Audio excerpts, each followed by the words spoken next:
episode 110. My name is Dave Hunt, and I'm joined by Michael Swick. How's it going, Dave? We're like 2 days away from the Game Awards. So feel the excitement, the disappointment, whatever's going to happen Thursday. Okay, so I've seen like 4 or 5 things on the level of Elden Ring. I've seen that headline. And then, personal perspective, there's a Destiny Witch Queen trailer coming, so that's cool. But I'm also working, so like it's kind of one of those things where like I'll just watch a YouTube video of the recap because that award shows in general don't really do it for me. But I do hope there's some cool stuff shown.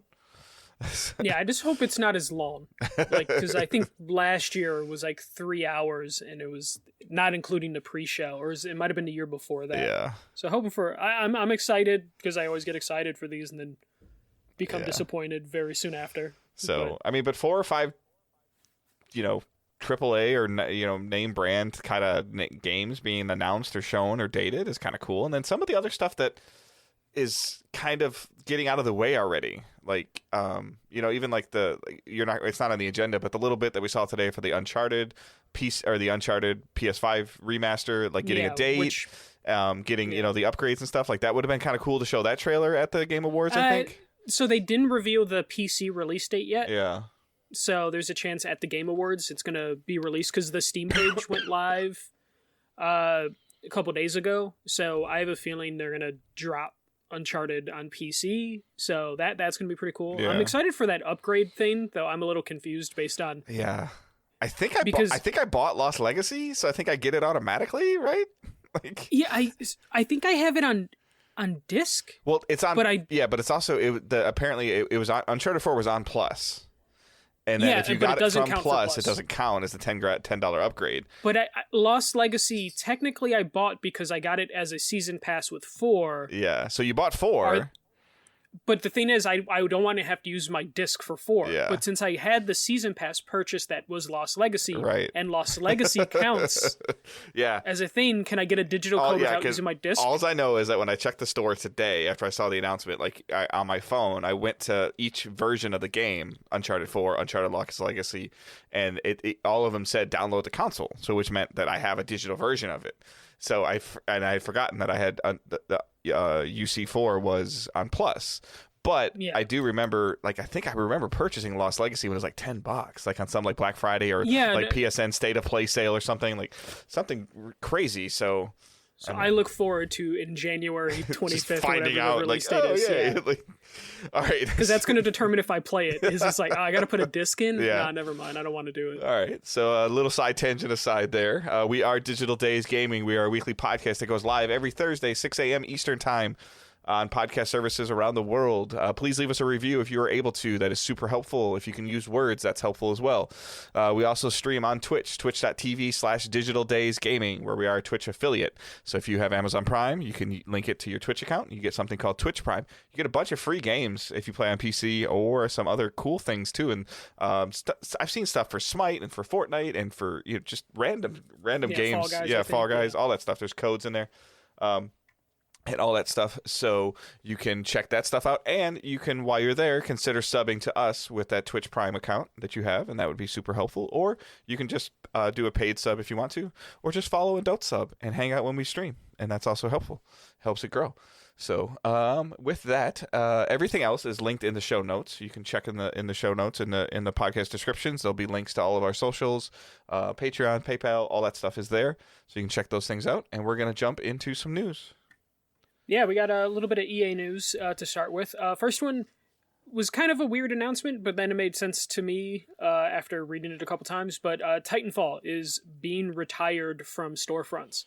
So Respawn last week announced, along with EA, that Titanfall will be leaving storefronts on March 1st, 2022. A lot of people assume that would mean the servers would be shut down, but in that same statement, they said the multiplayer will stay turned on. They are not planning to shut it down in the immediate future. So this is basically just going to remove it from purchase on, Origin, Steam, PlayStation, and Xbox, and it is also going to remove it from Game Pass and EA Play on those days as well. So it sounds like they're just trying to keep new players from coming into the game, so then they don't have to worry about server maintenance and all that stuff. And then once that community kind of dies further, then I would assume they turn off those servers. So two things. One, this game has been on sale like stupid cheap forever, so just buy it. Yeah. Like whatever you play it on, just buy it. Two, if you have Game Pass, whether it's on PC or on console, I think you get 20% off whatever price it is on sale for. So I'm not 100% for sure on that, but this game should be like $5. Like at the, I'd have to look. It usually is. Yeah. It's usually $5. So just buy this game. Just so if you haven't played it yet, it's probably one of the top 5 shooter campaigns. No. This is the first one. Ah, okay. This is Titanfall 1. Yeah. Titanfall 2 is still fine. Right. Titanfall 1 is just a multiplayer-only game. Oh, okay. It had a campaign, but they tried to do that thing where they blended the campaign and the multiplayer together. I think I'm just merging both the games together now at this point because they're so old. Yeah. But regardless, just buy the game for them. Like, Respawn is a studio that does really, really good work, so just buy their game. Well, and also, like, at this point, it's just, the multiplayer will probably see an influx of people just trying to get in one last time before, because usually that anytime they're going to remove something from the store, people will just buy it just so they can have it in their library. So there might be an influx of players, if only temporarily before. If you're a physical collector as well, like it might be something cool to have, So yeah, just have all the Titanfall games. Yeah. But yeah, so they're just gonna. This makes sense. I mean, it just means that they don't have to worry about new players, so then they can like really focus on like slowing those servers down. Yeah, they've had some weird stuff capacity going on too, where people are like protesting wanting them to make a Titanfall 3, but like being clowns Titanfall. in Titanfall. Yeah, like it's so weird. Yeah. So just Respawn's a great studio, and they deserve every dollar they can get. So help. And speaking of Respawn, next story. So Battlefield is going to go through some major changes with their leadership. So the main thing, the current head of DICE is leaving EA and DICE, and it looks like they are basically going to be replaced by Respawn's head, Vince Zampella. So he is now going to be in charge of the Battlefield franchise. A couple months ago, it was reported that he was basically taking over LA DICE to basically work on now he's taking over DICE. Yeah, now he's just taking over the franchise completely, and it will be there. It sounds like they're going to basically create like a universe in the Battlefield franchise. So they want like interconnected games and stories. They actually something we also reported on or talked about a couple weeks ago. Mark Lido, the creator of Halo, who recently was given basically money to start a studio in Seattle for EA, is now going to be in charge of creating stories in the Battlefield 2042 universe. So it looks like basically it sounds like DICE is just kind of going to be used maybe as just like an artillery studio at this point, which is what they've kind of been doing already. They're probably going to be focusing on the multiplayer, like making sure the multiplayer is consistent and working, and then this other studio is going to be focusing on whatever the Battlefield universe would be. But here's where it gets a little more interesting. Ripple Effect, who made the Battlefield 2042 Portal mode, are going to be given more funds to expand on that mode and support it. So it sounds like that's Ripple really Effect, the only positive thing that's come out of this launch so far is Portal. Yeah. So it sounds like Ripple Effect is going to be handling the multiplayer, and then DICE LA is going to be doing whatever under Vince Zampella, and then the Seattle studio. Weapon balancing. Make sure the gun shoots straight. And then the Seattle studio is going to be making the story stuff. So DICE has been known as kind of like the artillery, the backbone of the infrastructure, because they're the people that made Frostbite. So it's like when Madden they've always has been issues, the engine people too. Like yeah. Yeah. So they might be being put back down to being like, you're the tech and engine people. We're going to have the people that are known for doing stories do stories. We're going to put the studios that are known for multiplayer in. Yeah, because the stuff the wording around Battlefield. I mean, there's some people in our community that are having a great time playing it. I know that. I know they have their nights and they're enjoying it, but I think they're Battlefield fans regardless, and that's fine. And Battlefield's gonna sell; it always sells. But in terms of the increase or what EA is looking for, like it ain't hitting it. So, so it's just super interesting to see. I am worried about a little bit of them thinking that Vince is a golden boy and he's been doing a fantastic job, but it might be too much to fix. Like it might be too much to resurrect or to handle. Like, but not to handle, but to I'm losing the word. Like he did a fabulous job with Apex. He did a great job with Titanfall and with leading Jedi Fallen Order, all of that. And Call of Duty Modern Warfare, right. the most successful. Yeah, Modern Warfare, he's done fantastic jobs with that, and it just might be Battlefield might be a little bit of a struggle to save. Like, yeah, I would not hope that it needs saving, but to get it to the next level, I guess. It needs a win. Yeah, basically right now. But it's one of those things where I hope with all this change, especially when you have a Seattle studio that was just announced it was being formed like a month or two ago, this means they will take a year off from Battlefield and give these studios time, maybe more than a year off. This might be one of those things where EA is going to have to be like, all right, we're just not going to put out a shooter for like 2 years, 3 years. And then they'll put something out. Because they kind of just need to take a break because they've had too many duds. And like Glorious War is saying, like, Battlefield still has a massive player count. Yeah, 100% it still has a massive player count, but EA wants dramatic growth. Games have always had really high player counts for the first quarter that they're out, like the first 90 days to 120 days that they're out. Then it just falls off massively. You get your core hardcore players that are continuing to play it and still do it, but you're not getting the seasonality growth of what COD was getting up until Vanguard, and then what some of these other games are getting when they do seasonal updates. Like I still see conversation around Apex when there's a seasonal update. Fortnite just ended Chapter 2 to Chapter 3, and they like dominated the internet for like a weekend. Granted, it's a free to play game, but the conversation around Battlefield consisted of like all the people that were playing early because they pre-ordered the deluxe edition of the game, and then it just kind of stopped being talked about. Yeah. Well, what also doesn't help is like the Battlefield community is large enough, but they also aren't the happiest community because of the support that EA's given. It's going to be a top 10 NPD game. Like it's just going to be by default. Yeah, but right now the EA has to be focused on growth and also just happiness of the community. Because I'm sure they're seeing people from the community drop off with each like lackluster Battlefield game. They're hoping that Vince can do that, and he's shown that he can do that with Modern Warfare and Apex already, as like continuous getting players to can stay on and keep playing. But can he do that with a Battlefield franchise? Can he do that with a Battlefield franchise that's kind of pretty much already launched without his insight? So that's the super interesting part of like if they're going to buckle down or double down on this 2042 world, which it sounds like they are. Which makes no sense to me because there's nothing about 2042 because it doesn't have a single player campaign. Right. It doesn't feel like it has an identity to build a universe around other than the year. So it's super interesting. So. Yeah, I'm just wondering how long EA is going to give Vince Zampella. I imagine you give him as much time as you need because they seem to have given him basically rough shot, in terms of like this, like just do what you want. We make all of our studios use Frostbite. You don't have to use Frostbite. So I want to know, are they going to continue to use Frostbite or will they just be like, you know what, Apex looks fine on the engine Apex is running on. Let's see what you guys can do with that. Or are they still locked into, all right, Frostbite? Have to use it. Like, can Vince Zampella have the sway to be like, I'm using Unreal Engine 5 for the next Battlefield? And would they be okay with that? Or are they going to be fine if he just comes out and is just like, I need 3 years to make something, especially because that Seattle studio was just announced. Yeah. And we're starting like similar conversation that we're having that I like some people that I've been having in some of the other Discords I'm in, like I'm not going to get his name 100% correct, but John Staten or Jason Staten, the guy that just came back to 343 recently to work on Halo, that previously worked on Halo.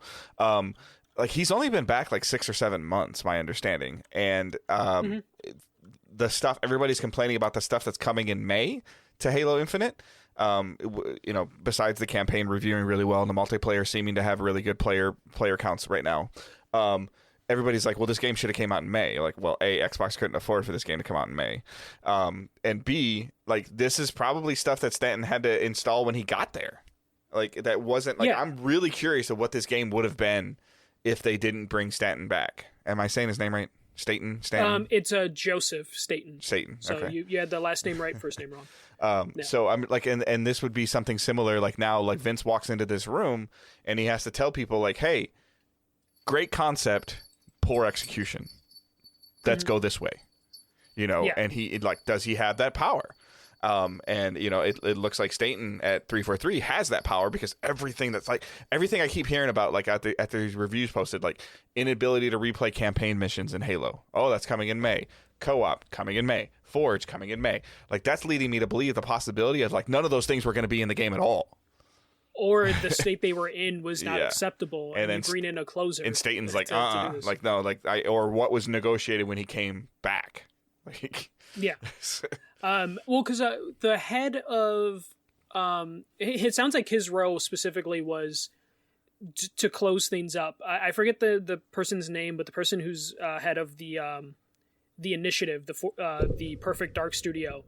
He had the track record of being brought in to close games, like from like I think Take-Two to Microsoft. He would just come in because you just need someone to come in and be like, okay, this is what we're doing, this is what we're not doing, because it's hard for people that are creating to like pull themselves away from it. So you need someone to come in and then just be like, this is what we're doing. They gave me permission to do what I want, and this is what we have to do. And it sounds like they're putting in enough people, like. Because you have Vincent Pella, then you have the creator of Halo, Leto, coming in. So you have two people with pedigree that you would imagine you hire them because you're going to give them the rope to work. Yeah. But this is almost like, I mean, we're almost talking about like kind of 3 in a row that aren't hitting on what EA wanted. Now, it might, for Battlefield franchise, or almost 4. It might be, like EA has unrealistic expectations. Sure, like that's 100% valid. But you're talking about Battlefield 1 or Battlefield 5, right?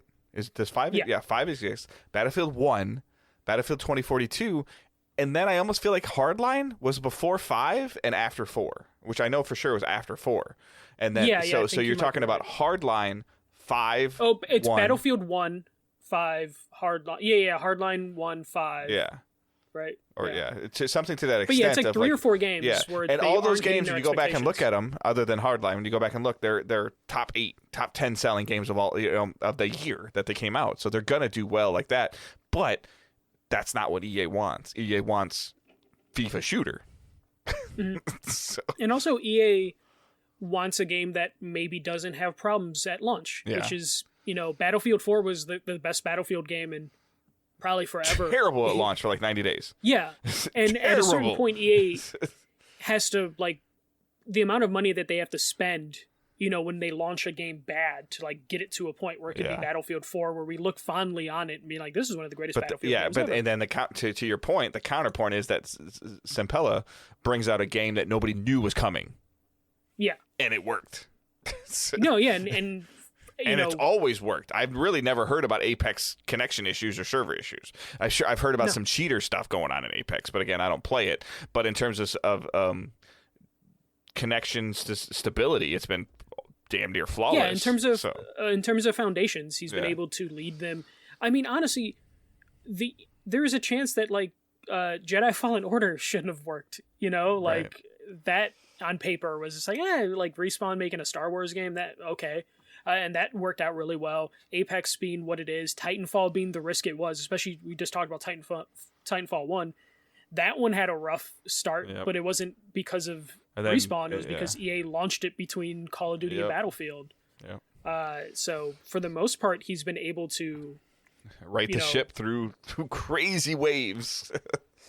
So I imagine that's why they're trusting him. And then, he didn't want to do the story, so they were able to pull in the Halo person to come in there and try and do the story. So we'll just see how long this takes. I hope they give him time to do it. Yeah, I hope we're not talking episode 210 of Vincent Pella's been let go by EA or something, Yeah, which usually tends to happen with these stories of just like, they hired this person, they threw money at it, and then had unrealistic expectations for them, so the person left. Especially now that we have studios created specifically for these people to achieve something. All right. Last story I pulled. This is from Bloomberg. So basically, the report is PlayStation is going to merge Plus and Now and go to a 3-tier system potentially in the spring. So the code name for this program is called Spartacus. It will offer modern and classic games, and it is 3 tiers. So the first tier is current PlayStation Plus. Tier 2 is PlayStation Plus and a library of PS4 and PS5 games. And then 3 tier is everything includes everything above or previously mentioned, along with extended demos, game streaming, and a library of PS1, PS2, PS3, and PSP games, with a launch target of spring 2022. So obviously this is PlayStation kicking the tires on a potential Game Pass competitor.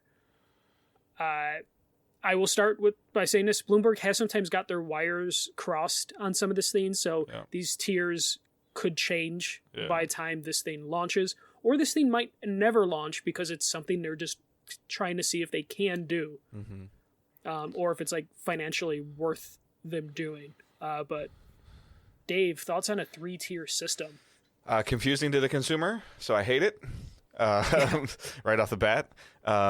Potential to be solid, I guess, to a PlayStation gamer. I think that PlayStation needs something to rebrand PlayStation Now. PlayStation Now as a brand just doesn't work. I'm not saying that PlayStation Now doesn't functionally work. PlayStation Now as a brand is not working. It's interesting. Me personally, I'm intrigued, but I wouldn't do tier 3 because old games are old. I would be into tier 3 depending on the price. It makes sense that they would put the old games as old classic stuff in tier 3 because that's like those people are going to be willing to pay the extra costs for tier 3. I agree with you. I don't know if I want a tiered system. It seems a little... I understand you need to do... if this was 2 tiers, I think I would be fine with it. 3 tiers is kind of like, let's see how this and again, out. Everyone's like, well, Microsoft has Game Pass and Game Pass Ultimate. Yes, but you're getting significantly different things with each one of them, as well as a connection to them. Versus, like, okay, so this tier you can get PS4 and 5, but if you want the other older games, you have to get this tier. Like, even if you don't, like, it's just weird. Again, it's not finalized. Like, who knows? I think in order for this to be successful, maybe you go to a 2-tier system and you merge tier 1 and 2 together to where if you get Plus, you get these PS4 and PS5 games, which they're already doing anyways. I mean, they're doing it in terms of PlayStation Plus. Right. Only like 3 games, so like I wouldn't go that far. The total Sony thing that I think they would do, though, that would 100% be them for PS4 and PS5 is like, okay, well, all the previous Plus games that we've announced for PS4 and PS5 are just on the library now.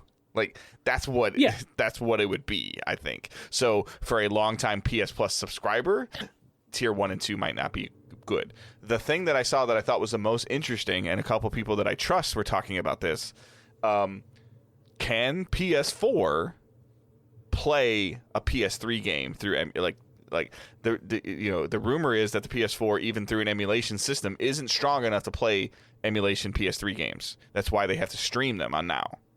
Yeah, I think they would end up having, which is why I think the classic ones are just being put on the 3rd tier, is because according to this, the 3rd tier is where you get streaming. Right.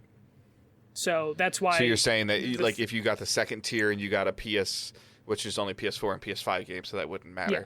So the 3rd, that's if it's streaming, like I hate it even more because that's what people are talking about their issues with now are. And Game Pass, again, as the competitor in the conversation, you just download everything. Yeah. I mean, and that's why like the only way the tier 3 works for me is if I can download those games on my PS5. Right. If it's exclusively streaming, I understand having to stream to PS4, but when it comes to PS5, I would hope I would be able to download those and it would have like the emulator stuff figured out for that. But I definitely think this is something PlayStation should do.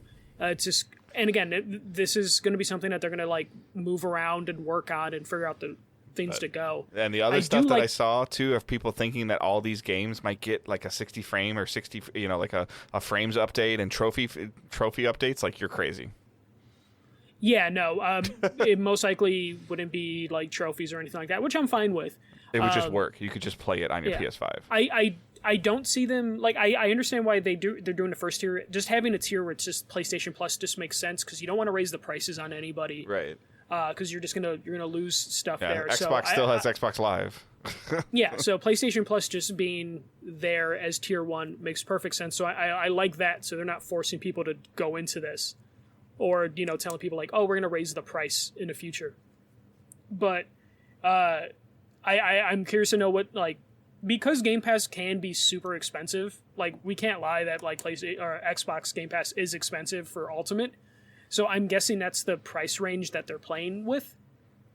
Is if like, is Tier 3 equivalent price wise to Game Pass Ultimate is going to be very intriguing. So 180 for the year, right? Yeah. Which I don't know if Tier 3 can reach that, but they might be able to look better by undercutting that, and properly evaluating that.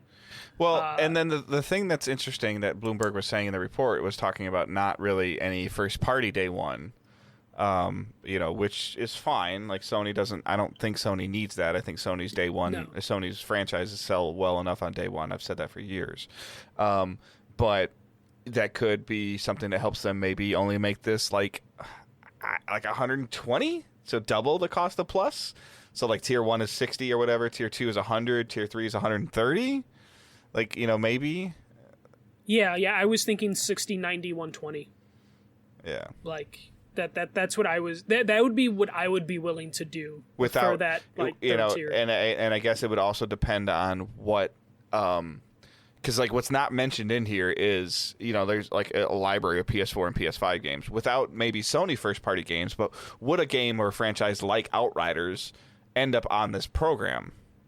In fall of 2023 or 2022 of like a new game coming, and now does it become the battle between does the studio go to Sony and PlayStation, say, hey, we want to put our game on one of your services, like make us an offer, and then do you see a battle back and forth for that?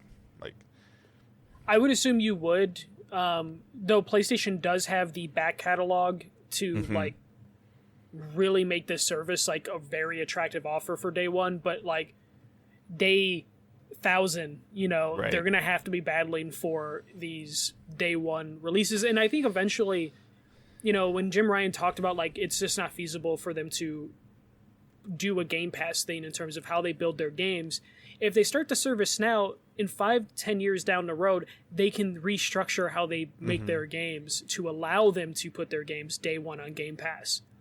But I think it's a great opportunity. So let's say that, like as an example, let's say that this does come out in spring of 2022 and God of War comes out in fall of 2022, God of War Ragnarok. Like, you put God of War on this service like before Ragnarok comes out. Like, if there's an Uncharted 5 coming, then all of a sudden, a couple months before it comes out, you put Uncharted 4 Remaster on this service after, like to hopefully springboard the sales of the next franchise. Like whatever you're planning or doing, you use your old first party, like Horizon. I know they gave it like kind of for free during the pandemic, but like this is a franchise that you build upon and you put it on the service and you leave it there forever. Well, no, I think they don't even do the thing where they don't put God of War on until Ragnarok comes out. I think if PlayStation just puts their entire back catalog, just needs to be on there, and they have to worry about how long it takes to get there. Maybe you make a decision of like I'm a year out from launch is when our games hit. Hit our service like a year away. So even if you're somebody that hits PC, if you're somebody that has an extensive backlog, then all of a sudden you're like, you know what, I'm going to pay for this subscription service, sell or trade my games or whatever, or whatever you're going to do, because that, or you keep them and put them on the shelf and not worry about unwrapping them, Michael. And then know that, hey, you know what, I'm going to catch up on my backlog through this service and play these games, knowing that I'll never get to Horizon 2 until a year later. So as he unwraps a game on stream. But it's super, super interesting. That's probably not even Judgment. If Curry's here, it's not even Judgment. See? Look at you. Gosh, I don't even know where the fuck Judgment is. He opened Resident Evil for those that are interested. You can't see the bottom half. You're fine. See, there's Curry. Play Judgment. There he is. So... What the fuck is Judgment? Yeah, but go on. Yeah. All right. Yeah. So it's super interesting. I would love at this point in time, as these stories, not that I, whether you like or don't like Jason Schreier, like at a certain point in time, like Sony needs to come out and our stuff leaked. Let's have a little conversation about it. Like, no, Yeah, don't go too far, but let's just, we're looking at it, because right now they've been, like you said, like the last thing we heard about Jim Ryan saying, I don't think a Game Pass like service is feasible for us. That's the last thing we've heard Ryan say about a subscription style service. But this also could be one of those things where someone at Sony who's working on Spartacus is like, hey, leak this to Schreier. Yeah. Let's get a feel for like what people think about this, and then we can because then you have an intern just scrolling through Twitter. Oh, that's a good idea. Oh wait, we should take that out. Okay, because there could be someone who's like listening who like, oh well, they said 120 is reasonable, like 180 is not reasonable. Let's go right in 150, right? Let's meet them in the middle. So I definitely think this is something Sony does need to do, and I really think they have the back catalog to make that PS1, PS2, PS3 thing so worth it. Even for someone like you, who's like, old game is old. But they have the franchises that Microsoft didn't have before they purchased Bethesda. To where if they were like, here's all of our PS2 the caveat games. too, Michael, as I say, old game is old, but I'm always looking for stuff for Owen to mess with. That I know is safe and playable and that he can play. And today I was dabbling a little bit with Destiny right when I got home from work because of the 30th anniversary update. He was sitting next to me and he starts, he's paying attention more. He's 6, like he's learning stuff and doing stuff. He's getting better at games, and he's like, he literally asked today about like, when can I learn to play this game? And I'm like, well, I could teach you to play the game whenever you want. But in my mind, I'm like, this might be really complicated for him to play to play Destiny in 2021. But he could play a shooter on PS2. Yeah, as he's learning the controls and everything. And this would be fantastic, like, way to survey the audience for PlayStation. Yep. In terms of like, okay, people want another Sly Cooper game, or people want MotorStorm brought back. Okay, is anyone playing this on PlayStation Plus Premium, whatever the fuck it's going to be called? To where it's like, what? A lot of people are still playing 17% of our player base has downloaded the Sly Cooper game of like as an example, like, okay, well, like, if we release a new one, like, I'm sure there's some algorithm to use or something, Yeah. And then if they wanted to use like a Sly Cooper thing where it's just like, okay, feasibly we can't put this on day one if it's a gigantic Naughty Dog level AAA. Yeah. But what if we do like a B tier, not B tier as in quality, but in terms of budget, Sly Cooper game, and we put it day one on this service, or they remaster it and just to see, like they just like you said, give it a and put it on the service and just see what happens of how many people are playing with some updated controls, like they give it a medieval style update. Yeah, and I also think this would benefit people in general in terms of like, if this is successful, that could also start an even bigger fire under Xbox with Game Pass of like, oh shit, there is people that really want this. Let's invest more into this. And then maybe Nintendo will add GameCube games in 10 years. Like they'll see Microsoft and PlayStation thriving at this. Like, you know what? Paper Mario, here you go. You think that do you ever think there's somebody that sits at the table or is in that little corner of their Zoom call that's like got like data in his hand, like just flailing it at the screen, and like nobody's paying attention to him? Like, oh yeah, no, that's the person that told them how many dislikes there are on the video. No, but I'm just saying of like, oh, look, well, people don't want a new Wind Waker game. They just want an HD remake. They want a Skyward Sword remake. And he's over here like, hey, like, come on. and his screen is like so little. Yeah. They just mute him from the chat every once in a while. It's like, I don't know, it's Brian. He really thinks he knows what fans want. They want broken GameCube games. Yeah, no, I mean, we've been talking about PlayStation needs to do something. Yeah. It didn't seem feasible for them. I wonder, though, with this, like, leaking, if this puts a deadline on when they can announce it. Because the thing's saying, like, oh, spring 2022, which to me, spring 2022 means E3 time, which is summer 2022. But then announcement to launch, there has to be a buffer. So like then that's already like, I don't know. Do you do like a E3 state of play and say, hey, PlayStation Plus Premium available now? Like I don't know if Sony can pull that off. I think you do, but you call it a beta. Game Pass was a beta for a while. Okay. I think you have to throw the Halo beta Infinite name on it. You have to do the with no progression.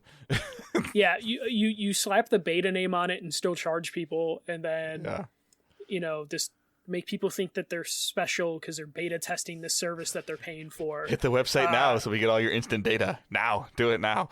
Yeah.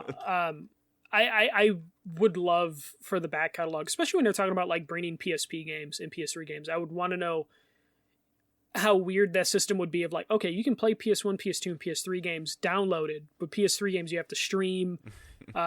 It seems like it could Sony will mess this up.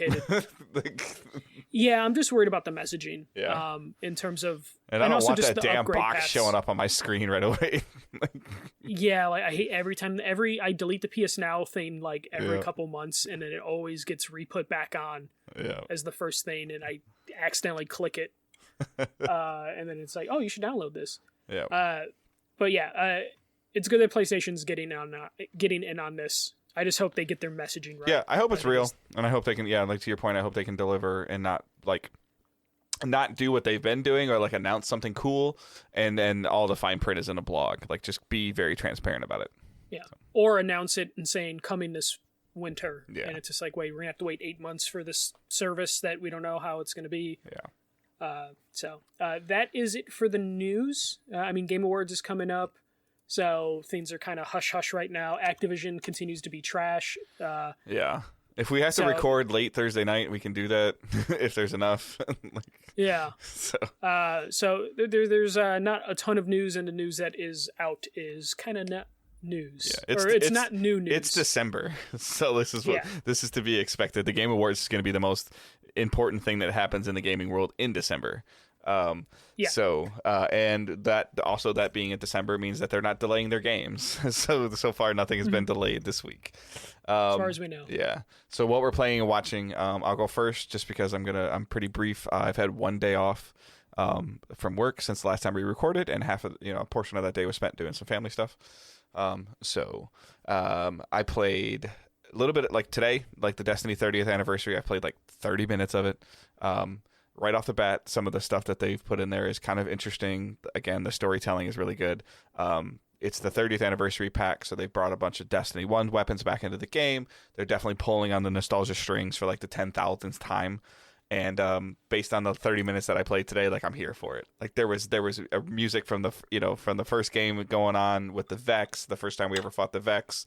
So it's just everybody knows that Destiny holds a very large place and strong place in my heart. And it will for a long, long time. And just the music today was kind of cool. It just made me smile for a little bit. A little bit more Guardians, not too much. I've been super, super tired every time I come home from work. And then I did watch 8-Bit Christmas it's on HBO Max. I posted it in the Facebook group, the trailer. You're going to get the actor's name better than I am because I'm terrible with names, but the guy that played Doogie Howser. Neil Patrick Harris. Yes. So Neil Patrick Harris was the main character. This movie gave me a little bit of Christmas Story feeling to it in terms of like it's essentially like 1987 and it's him and his buddies like passion and desire to get a Nintendo. To get then the parents against Nintendo and like touched upon like the Power Glove being like terrible and like the one rich kid in the town that had everything and so it had some some funny moments. Is it something that I will like want to watch like every Christmas? No. Is it something that I regretted watching? No. It was funny and it had some interesting parts to it. I wouldn't say it's like super like video game nostalgic or anything like that. There's a pretty interesting story that's told there in general, but it's on HBO Max, so definitely I think it's worth the watch. It's short. It's like an hour and a half, hour and 40 minutes. I liked it. I enjoyed it. Watched some football. Lions won. Michigan won the Big Ten. So how hard did you guys like riot in the streets when that happened? I was at work and near the end of the game because they won on the last as time expired as a touchdown as the game ended. I Facebook called my wife and had her turn her camera around on the TV so I could watch. So because I didn't have like the Fox app downloaded on my phone or anything like that. So so it's just.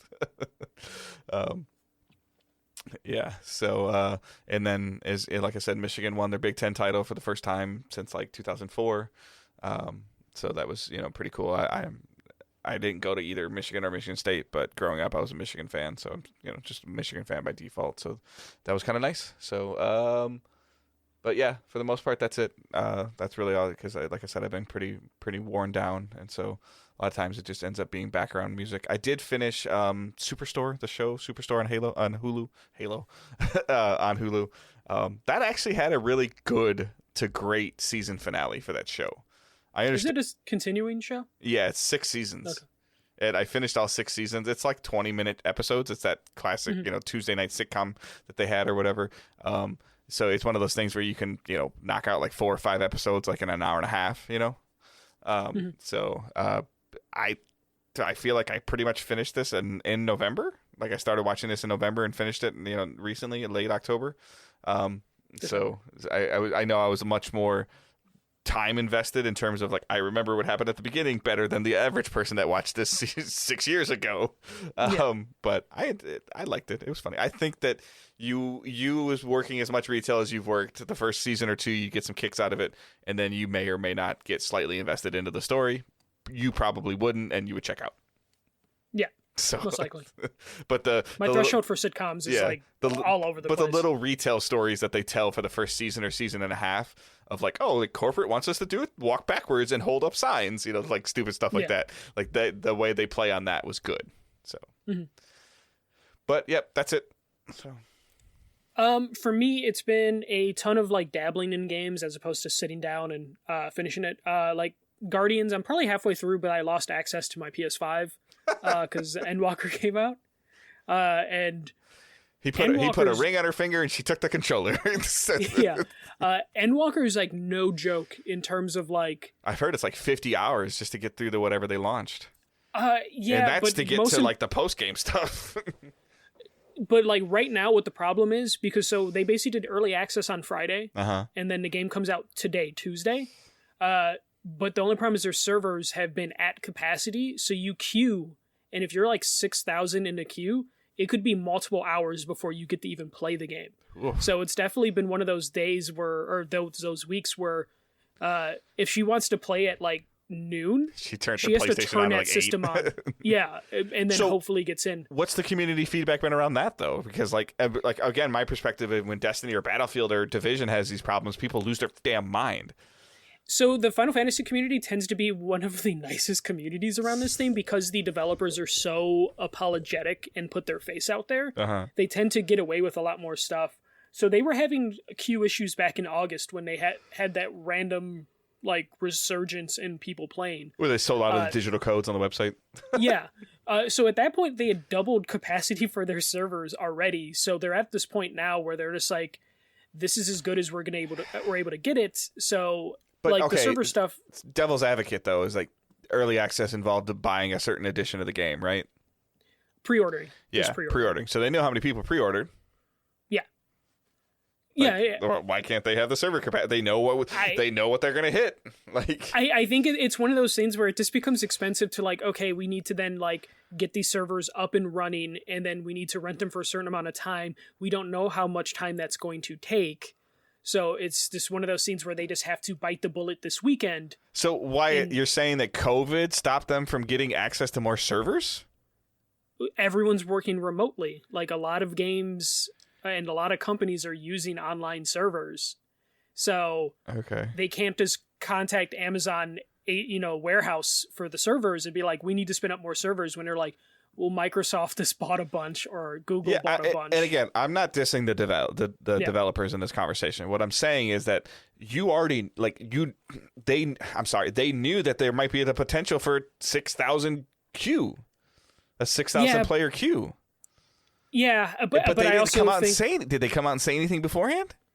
They apologized multiple times this weekend and just basically gave advice of just like, well, what also didn't help is now they're having a problem. This weekend, server hardware is basically sold out for like the servers they need. But basically now the problem they're having is people just camping in the game. Right, because they're not going to leave their session. Yeah, they're not going to leave their session, and that's been a problem. They're used to people leaving their session. Now you have a majority of the player base who are just refusing to leave their session, and it's like, it sucks if you're trying to get in. And now, you basically, if you want to play that night, you better log in the morning when the queue is instant, because if you try and log in at 4:00 in the afternoon, you're not playing tonight. It's going to get better over the course of the week as more people just get through their content, especially people who are marathoning this game. to get through all of it, and so they're working through that. They've been, again, apologetic. They've already gave, I think, Wyatt can correct me, I think they're giving a week free for people that played this weekend. Like, they won't have to pay for a week of service as an apology. So they are being apologetic. They're helping people out. So, like, if you couldn't play this weekend, you now get a free impressed. service. Wyatt must be in a queue. I'm impressed that he's chatting this much and not playing. He's on PC. He's got multiple windows open. So yeah, it's just been kind of crazy just watching how that whole community is interacting. Like, I think they hit their highest concurrent player count on Steam alone, which is like 95,000. That's amazing. And so. That's only Steam. There's also their own client on PC, and then of course the PlayStation players. So they are hitting high numbers. Clearly, that's causing I get it. I'm fascinated with, like, did they ever stop pre-orders? No. I don't think they did. But they basically had to. I think they ended up pausing, or they ended up as a fix, basically putting like a tier system for like people on a free trial. Okay. To where like they basically were like, okay, if you're on a free trial, sorry, tough shit. Yeah. We're taking care of our paid people first, which is 100% valid. Yeah. So when they did that, it definitely like alleviated some of the servers where queues went from 6,000 to like 3,000 or 4,000. Okay. So they are doing what they can. But it's fascinating to me. Like, you start this conversation with like, oh, a friendly community, but then they're like, fuck you, I'm not leaving my server. Well, yeah, but that's at least them not being aggressive or angry. It's just like them just being like, okay, this is what I have to do. I have to just keep my PlayStation on for 12 hours. The rubber banded controller, or the little little bobber head that's clicking the button.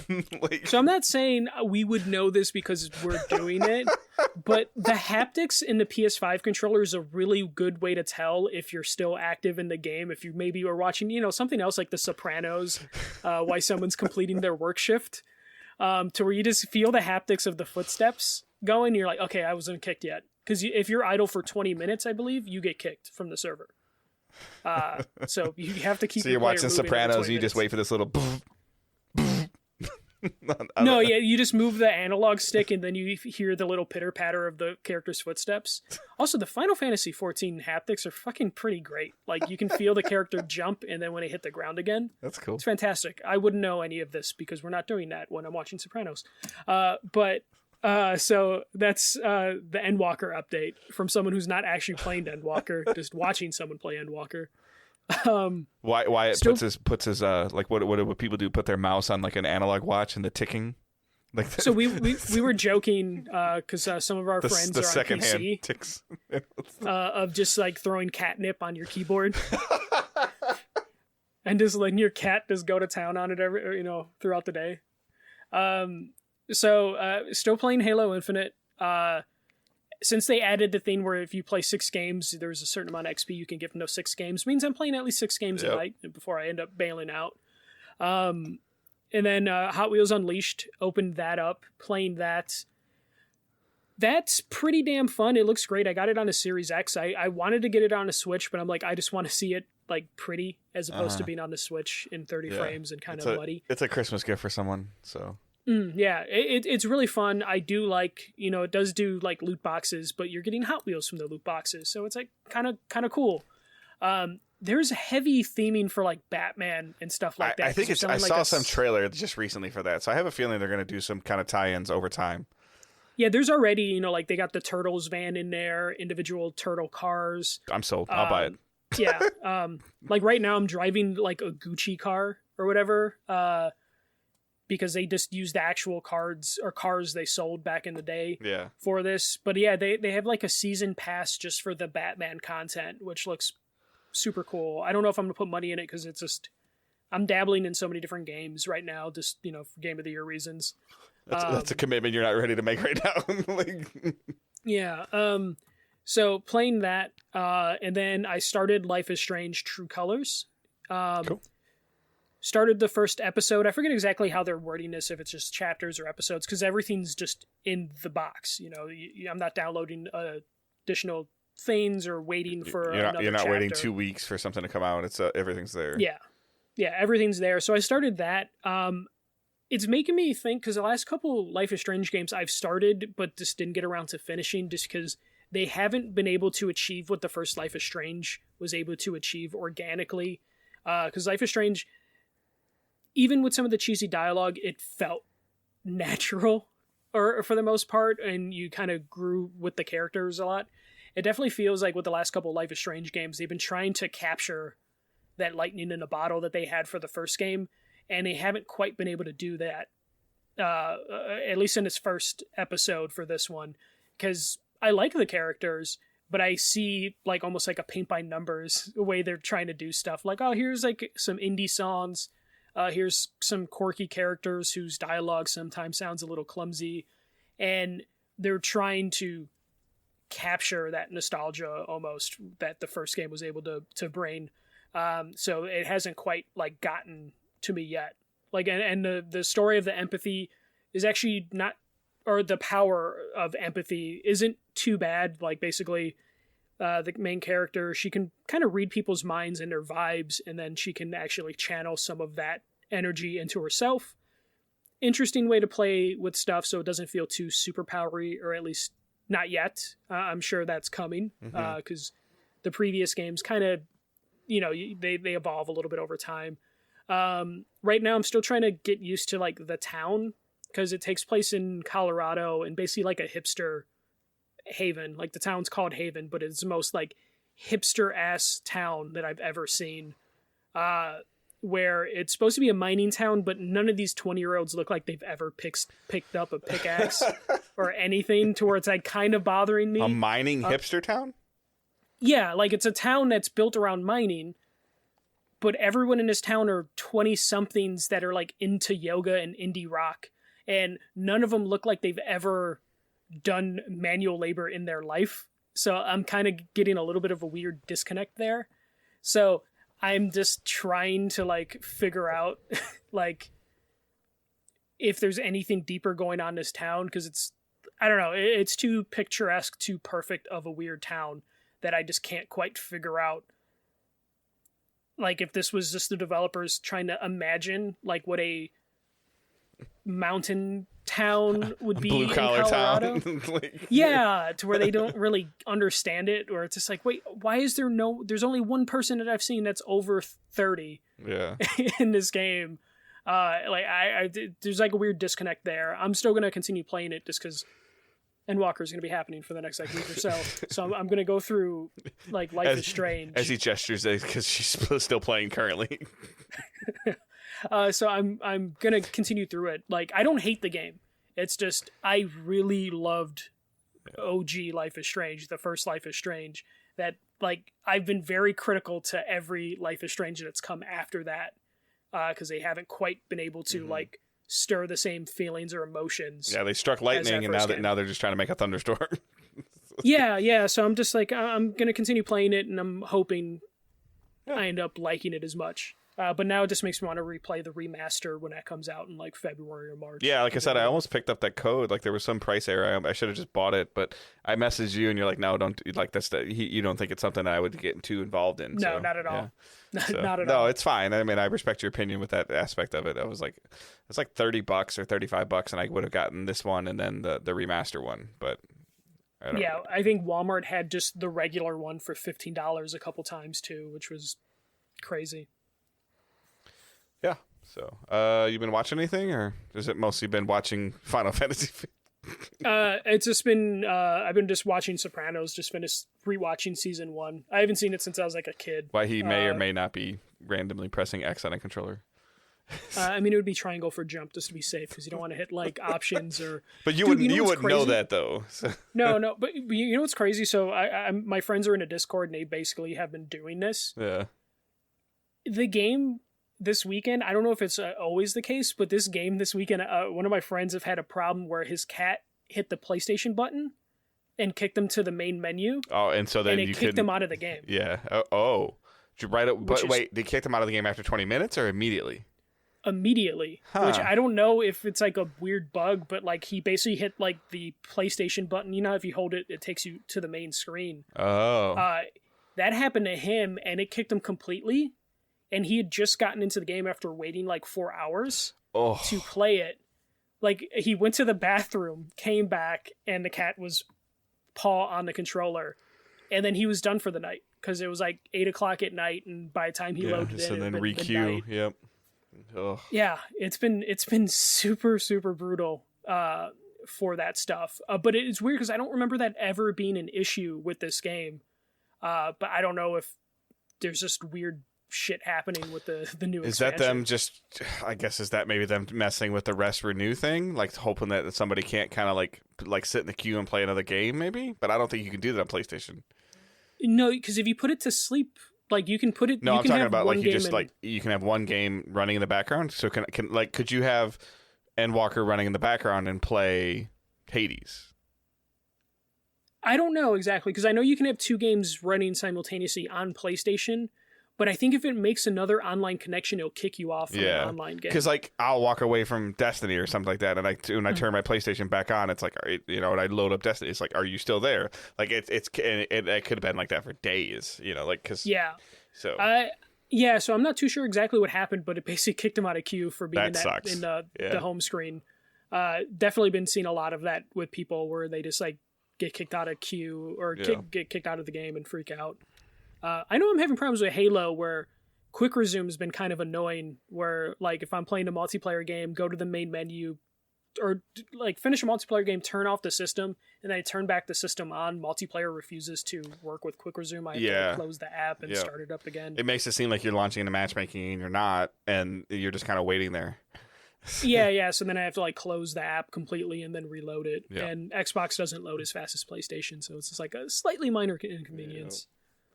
For that. But that's it for me. All right. So questions and comments using hashtag AskDigitalDays. Stefan Wren from overseas. Across the pond. I buy games normally day one, even though I know I won't immediately play them, and they will go into my ever-increasing backlog. I do this to support the developer, even though I know it could be up to a year until I get around to it.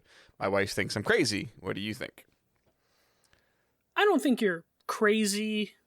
I mean, I like to support the developer. I think you are a little bit if you're buying a game in July and knowing you're not going to play it until like October. Like that's a little nuts.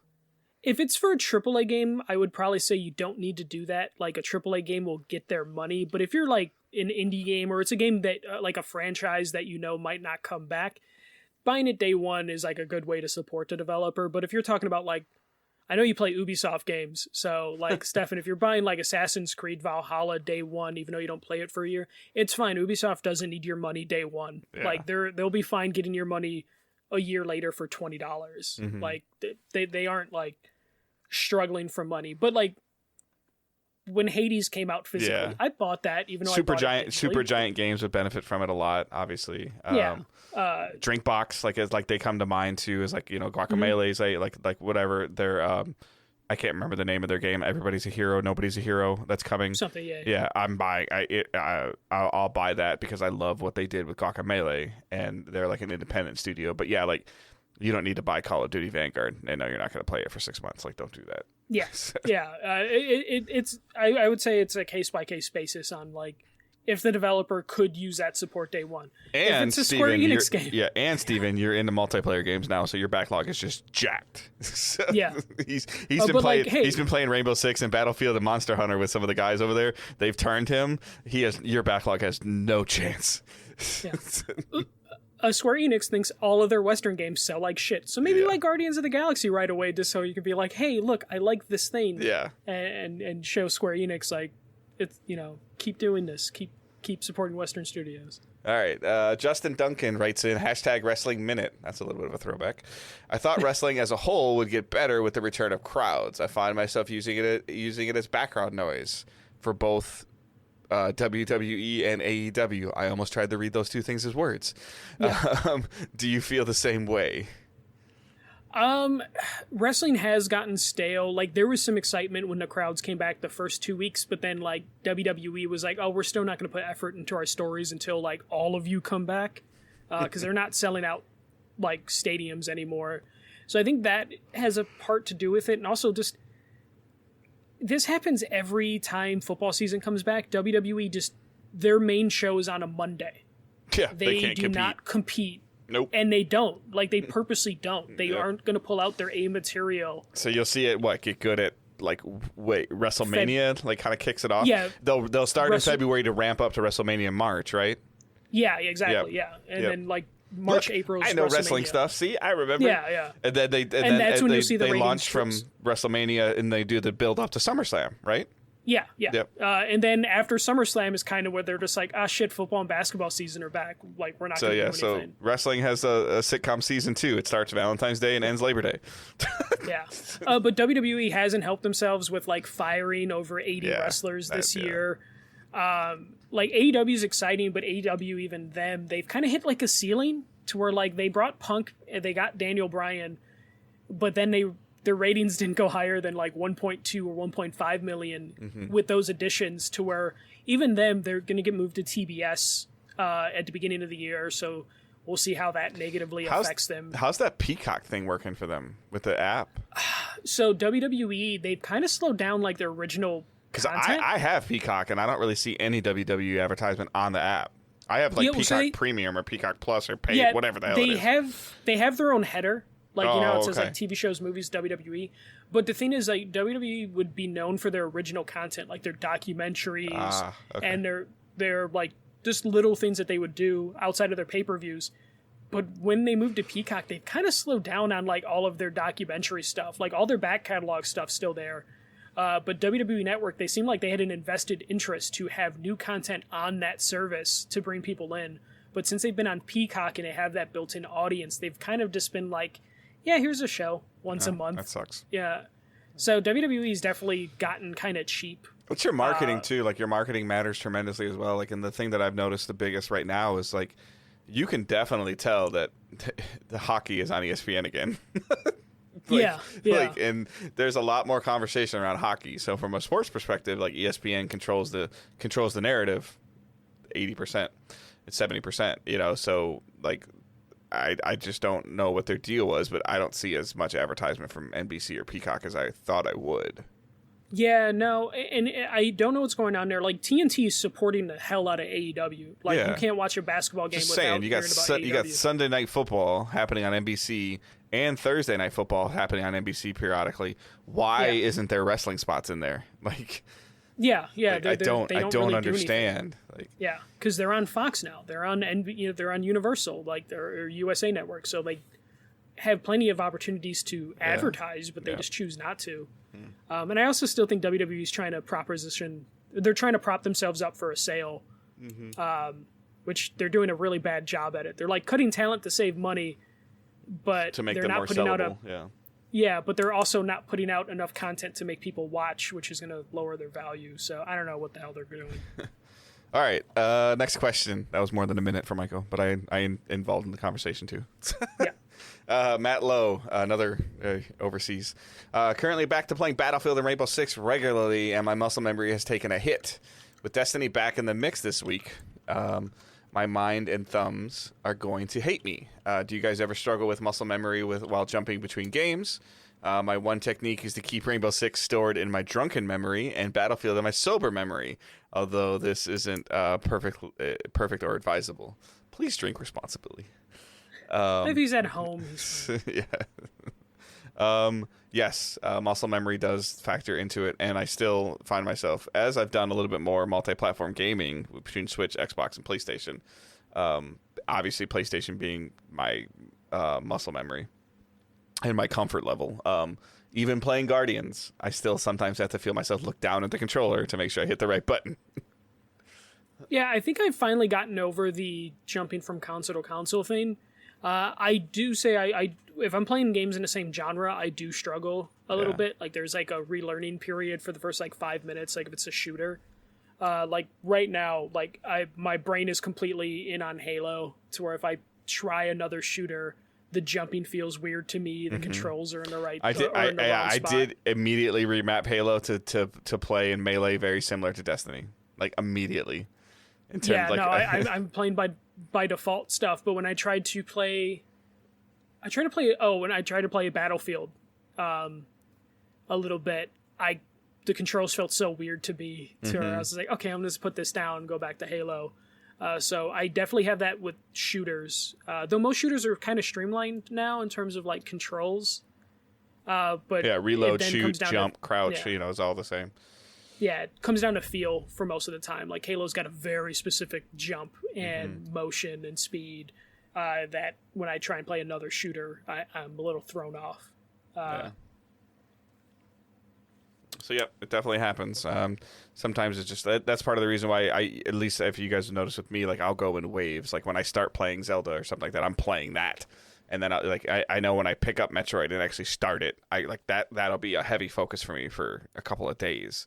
And, I just got to get to the point where I do that with some of these games. I've got to get like ingrained into them. I want to do that with Death's Door. I want to do that with Metroid. I just got to force myself to do it. Not force myself, but yes, but force myself. Yeah. So, all right, so that's our show for this week. A little shorter, not terrible. So you can follow us on the socials, on the Twitter. Main account is @DigitalDaysPod. Michael's account is @FirstMJC. You can see him tweeting pictures of him watching somebody play his PlayStation. I also played Unpacking, whatever. And mine, my Twitter is @GoodDaveHunt. Facebook group, Discord server are linked in the show notes. You can check those out there. Patreon, patreon.com/digitaldaysgaming, where you can choose to support us in multiple ways. $1 tip jar, $3 gets you Discord access to a private channel. $5 gets you 24-hour early access to the numbered shows, our regular weekly show. You get it on Wednesday instead of Thursday. And $7 gets you the monthly bonus episode. We just did an episode on cartoons or childhood television. Yeah. And like in the Facebook group, Curry put up a good post about more reasons why he doesn't like Michael. So we definitely had some fun recording that episode. So we're always looking forward to the possibility of getting more patrons. You will get access to I don't even know the number, but like 18 or 19 bonus episodes. Like there's a lot, and they're I would say they're 2/3 not gaming topics. Is that fair? Yeah, probably. Yeah. So if you do want to know a little bit more about us on that kind of level, it's under the $7 tier. Again, please do not support us on Patreon if you're not financially able to do so. You are not obligated. We appreciate everyone that does it, but we do not expect anyone to do it. It's just another way for you to show support for the show if you so choose. But other than that, I don't have anything. Michael, you got anything else? Nope. Well, just hope the Game Awards is good enough for us to record a bonus episode. If not, we'll see you guys next week. Yeah. All right. I hope everyone has a great week. Keep moving forward. Don't be a dick.